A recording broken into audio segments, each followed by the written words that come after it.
लगायत अन्य सामाजिक एवं पारिवारिक पर्वहरू यहाँहरूले सकमा आएर मनाउने गर्नुभएकोले नै यस आरतीले निरन्तरता पाइरहेको छ, यस तत्ले पूर्णता पाइरहेको छ।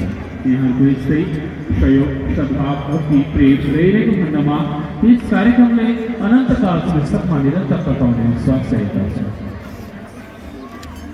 यसै क्रममा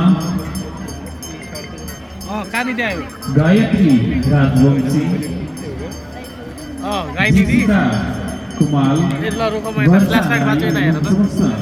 परिवारजन हुनुहुन्छ। परिवारमा सुख, शान्ति, समृद्धि, आयु, आरोग्य, ऐश्वर्यको कामना गर्दै यहाँहरू आरती पूजन गराउँदै हुनुहुन्छ। यहाँहरूको परिवारमा सुख, शान्ति, समृद्धि कामना गर्दछौँ। बाबा पशुपतिनाथको आशीर्वाद रहिरहोस्। यहाँहरू सङ्कल्पको लागि बागमती तटमा परमेश्वरको साथमा जाइदिनु अनुरोध गर्दछु। र जो भक्तजन स्तरमा आरती दर्शनको लागि, श्रवणको लागि हरेक सन्ध्या उपस्थित हुँदै आइरहनु भएको छ, यहाँहरू सम्पूर्णको मनोकामना पूर्ण रहोस्। बाबा पशुपतिनाथको आशीर्वाद यहाँहरू सम्पूर्ण रहिरहोस्। हामीले हरेक समय यो आर्यघाट परिसरमा अन्तिम संस्कारको लागि पार्थिव शरीर लिइरहेको देख्छौँ।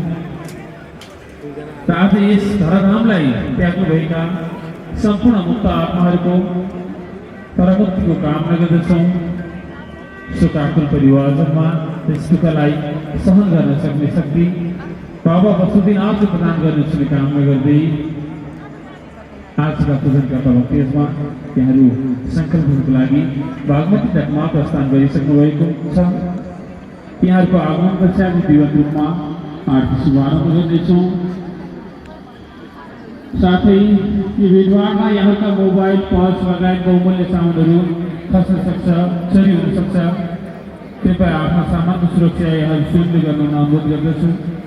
विशेष गरी मोबाइल, पर्सका यहाँहरूका बहुमूल्य सामानहरू,